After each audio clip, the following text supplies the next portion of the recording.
সীমিত সময় 4 ঘন্টা চলল অফিস ব্যাংক, কারখানা পোশাক কারখানা চালু, কারফিউ শিথিলে রাজধানীতে তীব্র যানজটে ভোগান্তি। দেশ আক্রান্ত হলে আওয়ামী লীগ নীরব দর্শকের ভূমিকা পালন করতে পারে না বললেন ওবায়দুল কাদের। জাতির এই দুর্যোগে শেখ হাসিনায় বিশ্বস্ত ঠিকানা। দেখছিলেন সংবাদ শিরোনাম, এবার বিস্তারিত সংবাদ। 3 দিন সাধারণ ছুটির পর অফিস আদালত ও বাণিজ্যিক ব্যাংকের বেশ কিছু শাখা খুলেছে আজ। ব্যাংকগুলোতে সীমিত পর্যায়ে লেনদেন হলেও প্রায় সব শাখাতে ভিড় করেন গ্রাহকরা। টাকা তোলার চাপ ছিল বেশিরভাগ এটিএম বুথেও। শেয়ার বাজার ও বীমা কোম্পানিতেও লেনদেন ছিল প্রায় স্বাভাবিক। আরও জানাচ্ছেন জিয়াউল হক সবুজ। কারফিউ শিথিলের পর বুধবার সীমিত পরিসরে খুলেছে সব সরকারি বেসরকারি অফিস। কড়া নিরাপত্তার মধ্যেই প্রায় স্বাভাবিক কার্যক্রম চলেছে সচিবালয়ে। সাধারণ ছুটির পর মতিঝিলের ব্যাংকপাড়াও সরগরম। সরকারি ও বেসরকারি বাণিজ্যিক ব্যাংকের বেশিরভাগ শাখায় লেনদেন হয়েছে সীমিত পরিসরে। টাকা ছিল না পকেটে, দাঁড় করে চলছি বাজার করে। আপনার স্বল্প আয়ের লোকজন এই পরে আর ব্যাংক খুললো, আমি ব্যাংকে টাকা উঠাইতে আসছি। খুব কষ্ট হচ্ছে, যেহেতু আপনার সব কিছু তো বদ্ধ ছিল, তারপরে টাকা তুলতে পারি না। একটু আগে এটিএম বুথ চালু হয়েছে। পুবালিতে গেলাম, ওখানে একটু ভিড়। আবার পুবালিতে ওঠানোর পরে আমরা সোনালিতে আসলাম। টাকা তুলতে আসছি আর কি, 4-5 দিন তো বন্ধ ছিল, টাকা শেষ হয়ে গেছে আমার। আমাদের অফিসেও যেতে পারে নাই, মনে করেন যে টাকা পয়সার কোনো ব্যবস্থা করতে পারে না। টাকা না থাকার কারণে তো সমস্যা হয়, ওই জন্য টাকা তুলতে আসছি। উমরায় যাব, এর জন্য কিছু রিয়াল করার জন্য আসছি। তবে লেনদেন প্রায় স্বাভাবিক থাকলেও বেসরকারি ব্যাংকগুলোতে ভিড় ছিল তুলনামূলক কম। টাকা তুলছি এবং জমা দিচ্ছি, অন্যান্য ব্যাংকে তো লেনদেন করছি, কোনো সমস্যা নেই। ইউটিলিটি বিল দেওয়ার জন্য আজকে লাস্ট ডেট ছিল, এই জন্য ব্যাংকে এসেছে বিল দেওয়ার জন্য। ব্যাংকের শাখা প্রধানরা জানিয়েছেন, কেন্দ্রীয় ব্যাংকের নির্দেশনা অনুযায়ী গ্রাহকদের সর্বোচ্চ সেবা দেওয়ার চেষ্টা করছেন তারা। স্বাভাবিক ব্যাংকিং কার্যক্রম বলতে যেটা মূলত যেটা টাকা তোলা এবং জমা দেওয়া বিষয় এবং আনুষঙ্গিক অন্যান্য যে কার্যক্রমগুলো আছে সেগুলোই মূলত আমরা দিচ্ছি। মানে এলসি বা সুইফট ভিত্তিক যে লেনদেনগুলো সেগুলো পূর্ণাঙ্গভাবে এখন চালু করতে পারি না। একটা ব্রাঞ্চ থেকে আরেকটা ব্রাঞ্চে টাকা ট্রান্সফার ঠিকমতোই হচ্ছে। আমাদের ক্লিয়ারিং চলছে, যেহেতু ক্লিয়ারিং তো জানেন অটোমেটিক, যে বাংলাদেশ ব্যাংকের মাধ্যমে এটা হয়, এটা সুন্দরভাবে চলছে। চাপ মোটামুটি দুইটাই আছে। আমাদের টাকা যেরকম ডিপোজিট হচ্ছে এবং আমাদের উইথড্রও ওরকম হচ্ছে। এদিকে সীমিত হলেও লেনদেন হয়েছে বীমা কোম্পানিগুলোতে। আজকে যেহেতু একটা সুযোগ পাওয়া গেছে কিছুটা সময়ে, এই সময়ের ভিতরে এসেই এই প্রিমিয়াম দেওয়ার কাজটা সেরে নিলাম। সরকারি নির্দেশনা অনুযায়ী আমাদের অফিস খোলা আছে, সো আমাদের কাস্টমার যদি চান তারা এসে এখানে প্রিমিয়াম জমা দিতে পারবেন। পুরোদমে না হলেও শেয়ার বাজারেও লেনদেন হয়েছে। এদিন ঢাকার পুঁজিবাজারে সূচক কমেছে 95 পয়েন্ট, হাতবদল হয়েছে 159 কোটি টাকার শেয়ার। জিয়াউল হক সবুজ, বাংলাভিশন, ঢাকা। কারফিউর কারণে টানা 4 দিন বন্ধ থাকার পর আজ থেকে চালু হয়েছে রপ্তানিমুখী তৈরি পোশাক কারখানাগুলো। সকাল থেকে দলে দলে নিজ নিজ কর্মস্থলে যোগ দেন গার্মেন্টস কর্মীরা। কারফিউ চলাকালে শ্রমিকদের আইডি কার্ডই মুভমেন্ট পাস হিসাবে গণ্য হবে। চট্টগ্রামে পোশাক কারখানাগুলো আগেই চালু হয়েছে। অন্যদিকে কয়েকদিন কারখানাগুলো বন্ধ থাকার কারণে এখনই পুরোপুরি উৎপাদনে যাওয়া সম্ভব হচ্ছে না বলে জানিয়েছেন সংশ্লিষ্ট মালিকরা। রাজধানী ঢাকায় আজ সকাল 10টা থেকে বিকেল 5টা পর্যন্ত 7 ঘন্টা কারফিউ শিথিল। ফলে রাস্তায় বেড়েছে মানুষের চাপ, ব্যক্তিগত গাড়ি। এর বিপরীতে রয়েছে গণপরিবহন সংকট। 3 দিন ছুটির পর রাস্তায় দেখা মিলেছে দীর্ঘ যানজটের।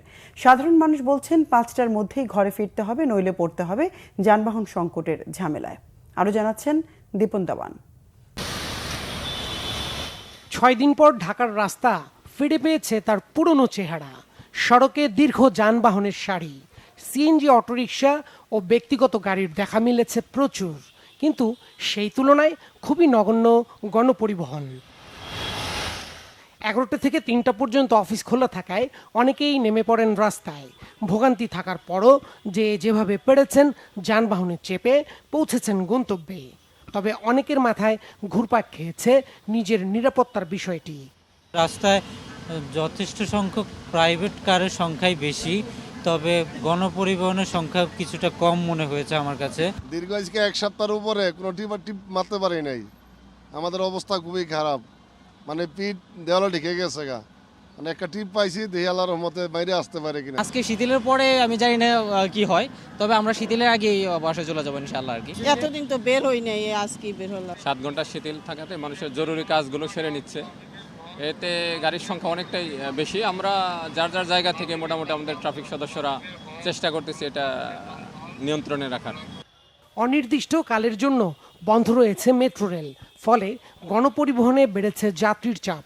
যানবাহন সংকটের ফলে অনেকে পায়ে হেঁটে যান গন্তব্যে। স্বাভাবিক দিনের মতোই রাস্তা পারাপারে পথচারীদের নিতে হচ্ছে সাবধানতা। রাস্তার পরিস্থিতি স্বাভাবিক, বাট তুলনামূলক জ্যাম একটু বেশি। কারফিউর পরে তো টাইম কম দেওয়া, 10টা থেকে 5টা, এর ভিতরে তো গাড়ি ঘোড়া খুব একটা বেশি নামে নাই। মৌচাক থেকে আসছি, এর মধ্যে শুধু ট্রাফিক পুলিশ ছাড়া অন্য কোনো আমি দেখিনি, আমার চোখে পড়েনি এই রোডে। এমন পরিস্থিতি আর কয়দিন থাকবে প্রশ্ন সাধারণ মানুষের। দীপন দেওয়ান, বাংলা ভিশন, ঢাকা। দেশ যখন আক্রান্ত, আওয়ামী লীগ তখন নীরব দর্শকের ভূমিকা পালন করতে পারে না বলেছেন দলের সাধারণ সম্পাদক ওবায়দুল কাদের। বলেছেন শেখ হাসিনা ও তার কর্মীরা পালায় না। মোহাম্মদপুরের আদাবরে দুস্থদের মাঝে খাবার বিতরণের সময় তিনি এসব কথা বলেন। ওবায়দুল কাদের বলেন, দেশের স্বাধীনতা ও মুক্তিযুদ্ধের মূল্যবোধ আজ আক্রান্ত। মেট্রো রেলের 2টি স্টেশন পড়ে ছাই। সরকারের সব অর্জনকে ধ্বংসযজ্ঞে পরিণত করা হয়েছে। বিএনপি নেতারা এখনও ধ্বংস ও আগুন সন্ত্রাসের কথা বলেন, আর কত ধ্বংস চান তারা, সেই প্রশ্নও রাখেন তিনি। বলেন, দুদিনে প্রমাণ হয়েছে বিএনপি এদেশকে চায় না। জাতির এই দুর্যোগে শেখ হাসিনাই বিশ্বস্ত ঠিকানা। স্বাধীনতার আদর্শে বিশ্বাসী সবাইকে ঐক্যবদ্ধ থাকার আহ্বান জানান তিনি। বিএনপি জামাতের তাণ্ডবের বিরুদ্ধে পাড়া মহল্লায় দলীয় নেতাকর্মীদের প্রস্তুত থাকার আহ্বান জানান ওবায়দুল কাদের। এর আগে মোহাম্মদপুরের টাউন হলে আইহীন দরিদ্র মানুষের মাঝে খাবার বিতরণ করেন বস্ত্র ও পাট মন্ত্রী জাহাঙ্গীর কবির নানক। অভিযোগ করেন, দেশের অভ্যন্তরীণ বিষয়ে হস্তক্ষেপ করতে 185টি দেশে বার্তা পাঠিয়েছেন নোবেলজয়ী ডক্টর মোহাম্মদ ইউনূস। দর্শকের ভূমিকা পালন করতে পারি না। যখন আমার দেশ, যখন আমার অর্জন আক্রান্ত, শেখ হাসিনাও পালাবে না, তার কর্মীরাও পালাবে। প্রস্তুত থাকুন। মহানগরে, জেলায়, উপজেলায়, পাড়ায়, মহল্লায়, ওয়ার্ডে ওয়ার্ডে, সর্বত্র শেখ হাসিনা ডাকে দুর্বৃত্ত দুর্গ গড়ে তুলুন আগুন সন্ত্রাসে।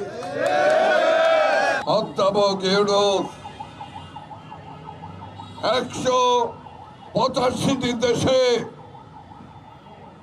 বার্তা বাড়িয়েছেন, তারা যেন বাংলাদেশের অভ্যন্তরীণ ব্যাপারে ও পরিস্থিতির ব্যাপারে যেন হস্তক্ষেপ করেন। আবার আপনি প্রমাণ করলেন যে বাংলাদেশকে আপনি মেনে নিতে পারেন নাই। কোটা সংস্কারের দাবিতে আন্দোলনের সময় শিক্ষার্থী নিহতের ঘটনায় সুপ্রিম কোর্টে বিচার বিভাগীয় তদন্ত কমিটির প্রথম বৈঠক অনুষ্ঠিত হয়েছে। কোটা বিরোধী আন্দোলনে সব মৃত্যুর ঘটনা তদন্তে হাইকোর্ট বিভাগের বিচারপতি খন্দকার দিলুরুজ্জামানের নেতৃত্বে বিচার বিভাগীয় তদন্ত কমিটি গঠন করা হয়। সুপ্রিম কোর্টের অডিটোরিয়ামে হয় এই বৈঠক। যোগ দেন কমিটির সদস্যরা। বৈঠক শেষে কমিটির প্রধান বলেছেন, তথ্য উপাত্ত চেয়ে গণবিজ্ঞপ্তি জারির সিদ্ধান্ত হয়েছে। শুধু 6 জনের মৃত্যুর ঘটনায় আপাতত তদন্ত হবে বলে জানান বিচারপতি খন্দকার দিলুরুজ্জামান। সরকারের পক্ষ থেকে বলা হয়েছে, প্রতিটি সহিংস ঘটনার তদন্ত হবে। প্রধানমন্ত্রী শেখ হাসিনার নির্দেশে এই কমিটি গঠন করা হয়েছে। কোটা সংস্কারের দাবিতে চলমান আন্দোলনে হতাহতের ঘটনা তদন্তে এই কমিটি গুরুত্বপূর্ণ ভূমিকা পালন করবে বলে আশা করা হচ্ছে। আন্তর্জাতিক প্রসঙ্গ। 19 আরোহী সহ একটি বিমান নেপালের ত্রিভুবন আন্তর্জাতিক বিমানবন্দরের পাশে বিধ্বস্ত হয়েছে। উদ্ধার তৎপরতায় এ পর্যন্ত 18 জনের লাশ পাওয়া গেছে। সুরিয়া এয়ারলাইন্সের বিমানটি স্থানীয় সময় সকাল 11টার দিকে উড্ডয়নের সময় রানওয়ে থেকে ছিটকে কিছু দূরে গিয়ে বিধ্বস্ত হয়। রাজধানী কাঠমান্ডুতে ত্রিভুবন আন্তর্জাতিক বিমানবন্দরের পাশে বিমানটি বিধ্বস্তের পরপরই আগুন নেভানো আর উদ্ধার তৎপরতা শুরু হয়। শুরুতেই গুরুতর আহত পাইলটকে উদ্ধার করে স্থানীয় হাসপাতালে পাঠানো হয়। বিমানটি কাঠমান্ডু থেকে পোখারা যাচ্ছিল। এ নিয়ে 2010 সাল থেকে 12টি বিমান দুর্ঘটনার সাক্ষী হল নেপাল। এর মধ্যে 2023 সালে পোখারার সবচেয়ে মর্মান্তিক বিমান দুর্ঘটনায় নিহত হয় অন্তত 72 জন। 2018 সালে ত্রিভুবন বিমানবন্দরে ইউএস বাংলা এয়ারলাইন্সের বিমান বিধ্বস্ত হয়ে নিহত হয় অন্তত 51 জন। দর্শক, এ ছিল এখনকার মতো। পরের সংবাদ সন্ধ্যা 6টায়। এর আগে 5টায় রয়েছে নিউজ টপ 10, দেখার আমন্ত্রণ রইল। এছাড়া বাংলাভিশন সংবাদ ও সংবাদ সংশ্লিষ্ট অনুষ্ঠান দেখতে ভিজিট করুন www.bvnews24.com ও facebook.com/বাংলাভিশন নিউজে এবং সাবস্ক্রাইব করুন youtube.com/বাংলাভিশন নিউজে। এতক্ষণ সঙ্গে থাকায় ধন্যবাদ সবাই।